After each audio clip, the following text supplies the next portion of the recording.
What if I told you that right now, while you're watching this video, there is an enemy sitting in the room with you? Not behind the curtain, not outside your window, not hiding in the dark corner of your house. It is closer than that. So close that you have spent your entire life mistaking it for yourself. So close that you have defended it, fed it, and protected it every single day without even realizing what you were doing. You think your enemy is the person who hurt you. You think it is the boss who overlooked you, the friend who betrayed you, the family member who never understood you, the world that never gave you a fair chance. But what if none of that is your real enemy? What if the real enemy has been living inside your own skull this entire time, whispering in a voice so familiar you never once thought to question it? Stay until the end, because by the time this video is over, you will never be able to look at yourself the same way again. For centuries, one man tried to warn us about this. His name was C.S. Lewis, a scholar, a soldier, a man who once did not believe in anything at all and then spent the rest of his life trying to understand the nature of good and evil. Lewis did not write about monsters. He did not write about villains with horns and pitchforks. He wrote about something far more disturbing. He wrote about how evil actually works. And the terrifying truth he uncovered is this: evil does not usually announce itself. It does not knock on your door and ask permission to come in. It slips in quietly, disguised as something reasonable, something small, something you would never think twice about. And the most dangerous part of all is that the enemy Lewis describes does not attack you from a distance. It moves in close, it learns your voice, it learns your excuses, and eventually, it starts speaking to you using your own thoughts so that you can no longer tell the difference between what is truly you and what has been planted there to destroy you. Let me tell you about an ordinary man. Not a criminal, not a monster, just an ordinary man who believed, with complete sincerity, that he was a good person. He was polite to his neighbors. He gave to charity once or twice a year. He never raised his voice in public. He thought of himself as humble, reasonable, and fair. If you had asked him whether he had an enemy, he would have pointed outward. He would have named a co-worker who annoyed him, a relative who wronged him, a stranger on the internet who said something he disagreed with. He never once considered that the true threat to his character was not any of those people. It was the quiet, comfortable voice inside him that constantly reassured him he was already fine, exactly as he was. That voice told him he did not need to change. It told him his anger was justified, his judgments were correct, and his flaws were minor compared to everyone else's. That voice sounds like reason. It sounds like self-respect. It sounds more than anything like common sense. And that is exactly why it is so dangerous. It never once sounded like an enemy. This is where it gets uncomfortable. So I need you to really listen closely for the next few minutes, because what I'm about to describe is happening inside you right now, whether you want to admit it or not. Lewis believed that the most effective evil in the world does not work through obvious sin. It does not need you to commit murder or theft or some dramatic act of cruelty. It only needs you to be a little bit proud, a little bit certain of your own goodness, a little bit convinced that you are the reasonable one and everyone else is the problem, because once that seed is planted, it grows on its own. It does not need daily maintenance. It simply sits there, quietly justifying every choice you make, quietly protecting your ego from ever having to face the truth about yourself. In his fictional letters between a senior demon and his nephew, Lewis painted a picture of temptation that looked nothing like the horror stories we grew up with. The senior demon does not instruct his nephew to make the target commit some obvious atrocity. Instead, he tells him to keep the man distracted, keep him comfortable, keep him busy with small, meaningless irritations so that he never has time to sit still and examine his own soul. Encourage him to feel superior to the people around him, especially the ones who annoy him the most. Convince him that his charitable feelings toward humanity in general excuse his coldness toward the actual people in his life. Let him believe he is virtuous simply because he has good intentions, even when his actions say otherwise. None of these are dramatic sins. None of them would make headlines, and that is precisely the point. The most successful corruption is the one that never has to raise its voice. Now here is the part where most people would stop paying attention, because this is where the video stops being comfortable and starts being personal. So before you drift off, I want you to ask yourself one simple question. When was the last time you were genuinely, deeply wrong about something, and you actually admitted it? Not to keep the peace, not because you got caught, but because you looked inward and realized the problem was you. If you're struggling to remember an answer, that is not an accident. That silence is the enemy at work. It has convinced you that self-examination is unnecessary. Because you are already a good, reasonable, decent person, and good, reasonable, decent people do not need to look too closely at themselves. According to Lewis, pride is not simply thinking too highly of your talents or your appearance. That is only the shallow version most people imagine. The deeper and far more dangerous form of pride is the quiet, persistent belief that you are essentially fine as you are. It is the comparison reflex, the instinct that measures your worth not against some honest standard, but against the flaws of the people around you. It feels good because it works exactly like a drug. Every time you think, at least I'm not as bad as them, you get a small hit of relief, and like any drug, it requires more and more to keep working. So you begin needing other people to be worse than you just to maintain your own sense of goodness. You start needing enemies. You start needing someone to look down on. This is not something reserved for cruel or hateful people. Lewis argued that this quiet pride is often strongest in people who consider themselves spiritual, moral, or enlightened, because nothing protects an ego quite like the belief that it has already transcended the need for correction. Let me give you a second story, because one example is never enough to see a pattern clearly. Picture a young woman who considers herself deeply spiritual. She meditates every morning. She reads about compassion and mindfulness. She posts gentle, encouraging messages for anyone who seems to be struggling. From the outside, she looks like someone who has done the inner work. But watch what happens when her sister disagrees with her about something small. A shared inheritance, a family decision, a difference of opinion about how their aging parents should be cared for. Suddenly, the calm, compassionate language disappears. She does not simply disagree. She positions herself as the enlightened one, and her sister as the difficult one, the reactive one, the person who still has so much healing left to do. Notice what just happened. Her spirituality, the very thing that was supposed to dissolve her ego, became a brand new weapon for her ego to use. She is not fighting her sister with anger anymore. She is fighting her with a quiet, superior calm that is somehow even harder to challenge, because now any objection to her behavior can be dismissed as the other person simply not being evolved enough to understand. This is exactly what Lewis meant when he warned that pride can disguise itself as virtue itself. It does not care what costume it wears. Whether that costume is religion, intellect, kindness, or even humility. It only cares about protecting the throne at the center of a person's identity. The quiet belief that says, I am the one who sees clearly and everyone else does not. Stay with me, because this is the moment where the video takes a turn you were not expecting.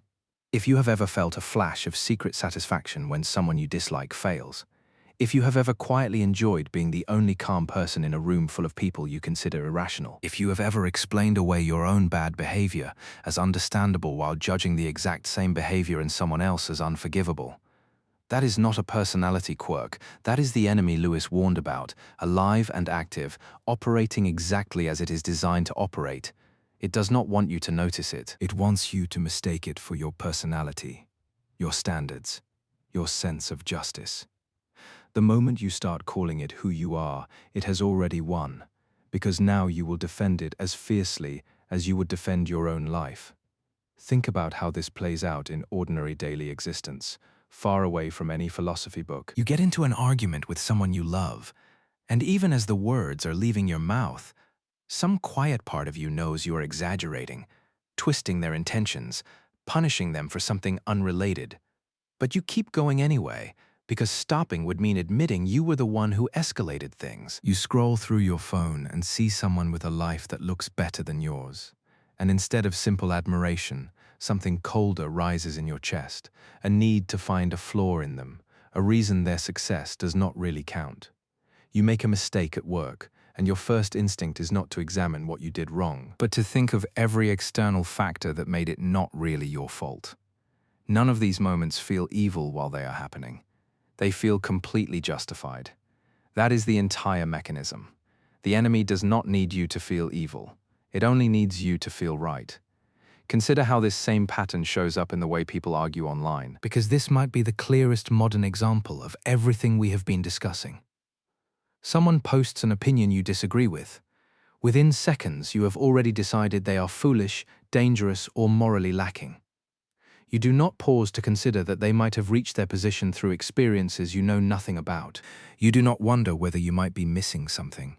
Instead, you feel a surge of something that almost resembles righteousness, a sense that you are defending truth itself by tearing this stranger apart in the comments. Afterward, you might even feel proud of what you wrote, proud of how clever or cutting your response was, as though scoring a point against a stranger on the internet was some kind of moral victory. Multiply that single moment by millions of people doing the exact same thing every single day, each one convinced they are the reasonable voice in a world full of unreasonable people, and you begin to see the true scale of what Lewis was warning about. It is not a handful of evil people causing all the division and cruelty in the world. It is an enormous number of ordinary, otherwise decent people, each one quietly convinced of their own righteousness, each one certain that the problem is everyone else. This same pattern follows people into their closest relationships, where the stakes are far higher than any argument online. Think about a marriage slowly falling apart, not because of one dramatic betrayal, but because of 1,000 small moments where one partner decided they were the reasonable one, and the other was simply too sensitive, too demanding, too difficult. Think about a friendship that quietly dissolved because both people were so convinced of their own good intentions that neither one ever considered they might owe the other an apology. Think about parents and children who stop speaking for years, each side certain that the silence is the other person's fault. In almost every one of these situations, if you spoke to each person separately, they would describe themselves as reasonable, patient, and fair. They would describe the other person as impossible. Both of them cannot be entirely right, and yet both of them feel entirely justified. That gap between how certain we feel and how accurate we actually are is exactly where this enemy does its deepest damage. Here is the turning point, the part of this story that changes everything.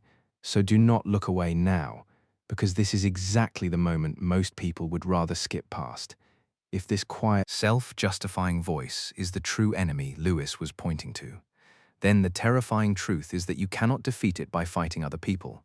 You cannot defeat it by proving you are smarter, kinder, or more moral than someone else, because feeding that sense of superiority is literally what strengthens it. You cannot defeat it by winning arguments, collecting achievements, or being publicly praised for your goodness, because it will simply use those very victories as new evidence that you were right about yourself all along. The only way to weaken this enemy is the one thing almost nobody wants to do. You have to turn around and look directly at it. You have to sit with the possibility that you are not as fair, as patient, or as humble as you have always assumed. You have to let that thought sit there without immediately defending yourself against it. This is deeply uncomfortable, and I want to be honest with you about why. Because the moment you admit you might be wrong about your own character, something inside you will panic. It will scramble to remind you of every kind thing you have ever done, every person who has told you that you are a good friend, every reason you have to believe you are one of the decent ones. That panic is not evidence that you are fine. That panic is the enemy defending its territory, because it knows that the instant you stop assuming your own goodness, it starts losing its grip on you.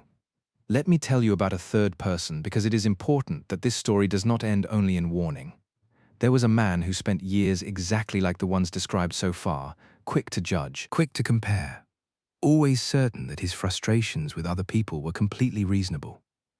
Then one day, after a painful falling out with someone he loved, he did something unusual. Instead of building his usual case for why he had been right, he sat with the discomfort of the situation and asked himself a harder question. Not, was I justified? But, was I kind? Not, did I have a point? But, did I need to make it the way I made it? That single shift, from defending himself to genuinely examining himself, did not happen all at once. And it did not happen easily. It took him weeks of catching himself mid-justification, weeks of noticing the old familiar defensiveness rising in his chest and choosing, again and again, to sit with it instead of acting on it. Slowly, something in him began to soften. He did not become passive or weak. If anything, he became more grounded, because he was no longer spending so much energy protecting an image of himself that had never been entirely true to begin with. This is the kind of quiet, unglamorous transformation Lewis was pointing toward. Not a single dramatic moment of enlightenment, but a slow, deliberate practice of choosing honesty over comfort, over and over, until it finally becomes second nature.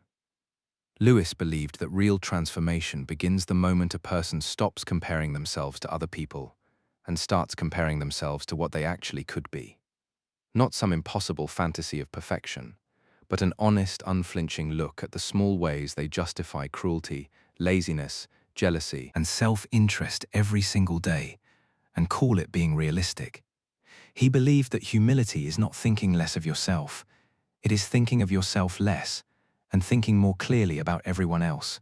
It is the willingness to say, I might be the problem here, and mean it, without immediately following that thought with 3 excuses that cancel it out.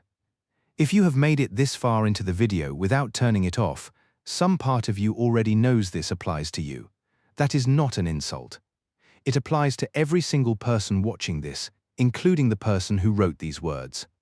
None of us are exempt. The enemy does not only target cruel people or obviously broken people, it targets everyone, because everyone has an ego that wants to be protected, and everyone has moments where being right feels more important than being honest. So here's the challenge I want to leave you with, because a video like this means nothing if it does not change what happens after you close it. The next time you feel that familiar rush of certainty that you are right and someone else is wrong, pause for 1 single second before you speak or act. Ask yourself honestly whether you actually examined the situation, or whether you simply reached for the explanation that made you look better. The next time you catch yourself feeling quietly superior to someone else, whether it is their intelligence, their choices, their morals, or their mistakes, resist the urge to enjoy that feeling. Notice it instead. Name it for what it is. That single act of noticing is more powerful than any argument you could win, because it is the one thing the enemy cannot survive being seen clearly.